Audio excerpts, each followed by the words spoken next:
Di tengah kota Blitar yang terus tumbuh, ada satu tempat yang tetap menjadi poros. Poros waktu, poros budaya, dan poros keheningan. Tempat itu adalah alun-alun kota Blitar, berdampingan dengan saksi bisu sejarah Masjid Agung.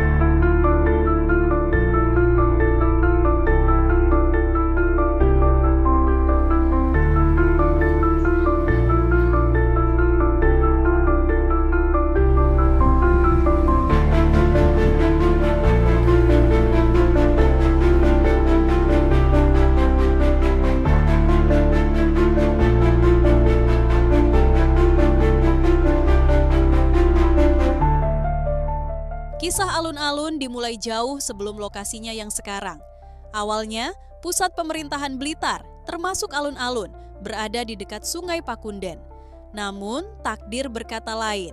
Letusan dahsyat Gunung Kelut pada tahun 1848 mengubah segalanya. Hancurnya sebagian Blitar, termasuk kediaman bupati dan masjid, memaksa pemindahan pusat pemerintahan. Mr. Aryo Ronggo Hadinegoro, Bupati Blitar pertama, memprakarsai pembangunan alun-alun baru pada tahun 1875 di lokasi yang kita kenal sekarang ini. Di masa kolonial, alun-alun memiliki fungsi yang sangat berbeda. Bukan hanya sekadar ruang publik, melainkan arena untuk sebuah tradisi mengerikan, rampogan macan. Perkelahian antara manusia dan harimau ini lahir dari keresahan warga akan macan yang masuk permukiman. Prajurit yang berhasil mengalahkan macan akan diganjar hadiah dan kenaikan pangkat. Sebuah tontonan yang menjadi bagian tak terpisahkan dari kehidupan Blitar kala itu. Namun, era rampogan macan berakhir. Pada tahun 1910, pemerintah Hindia Belanda melarangnya melalui Undang-Undang Perlindungan Hewan. Sejak saat itu, alun-alun bertransformasi. Ia menjadi tempat transit para pembesar dan rakyat yang ingin menghadap bupati serta lokasi upacara penting. Kini, alun-alun Blitar adalah jantung kota, paru-paru hijau terbesar.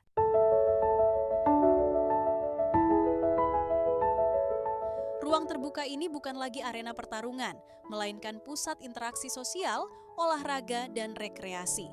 Revitalisasi di akhir tahun 2023 dan awal 2024 semakin mempercantik wajahnya, menghadirkan monumen titik nol, ruang ekspresi siluet Gunung Kelut, air mancur yang indah, hingga jogging track modern.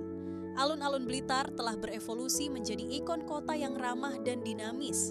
Di sisi barat alun-alun berdiri kokoh Masjid Agung Kota Blitar. Keberadaannya tak terpisahkan dari sejarah Blitar, khususnya setelah letusan Kelut 1848. Masjid Agung Blitar diperkirakan berdiri pada sekitar tahun 1890-an, bersamaan dengan dibangunnya alun-alun di lokasi baru. Sejak awal, ia berfungsi sebagai pusat syiar Islam, tempat ibadah utama bagi masyarakat Blitar. Sepanjang sejarahnya, masjid ini telah mengalami berbagai renovasi dan pengembangan. Arsitektur Masjid Agung yang memadukan sentuhan tradisional dan modern menjadikannya landmark penting. Dengan menara yang menjulang, kubah megah, dan detail ornamen yang indah, masjid ini tak hanya menjadi tempat salat, tetapi juga pusat kajian Islam, pendidikan Al-Quran, dan berbagai kegiatan sosial keagamaan. Ia adalah titik spiritual yang mempersatukan umat. Alun-alun dan Masjid Agung Blitar, dua entitas yang saling melengkapi. Keduanya adalah penanda sejarah, saksi bisu perkembangan Blitar dari masa ke masa. Dari arena rampogan macan hingga pusat rekreasi modern, dari masjid sederhana hingga pusat syiar Islam yang megah. Mereka terus berdiri, menyatukan masa lalu, masa kini, dan masa depan kota Blitar. Dalam filosofi tata kota Jawa, alun-alun bukan sekadar ruang terbuka. Ia adalah pusat spiritual dan sosial. Di Blitar, alun-alun menjadi tempat berkumpul masyarakat sejak zaman kolonial. Dikelilingi oleh bangunan penting seperti balai kota, pendopo, dan masjid, alun-alun adalah cerminan harmoni antara pemerintah, rakyat, dan Tuhan. Tepat di sisi barat alun-alun berdiri Masjid Agung Kota Blitar, dibangun tahun 1850-an oleh Bupati Blitar saat itu. Masjid ini memiliki arsitektur unik, perpaduan gaya Jawa tradisional dengan sentuhan kolonial. Atap limasan, tiang kayu jati, dan mimbar tua menjadi saksi bisu perubahan zaman.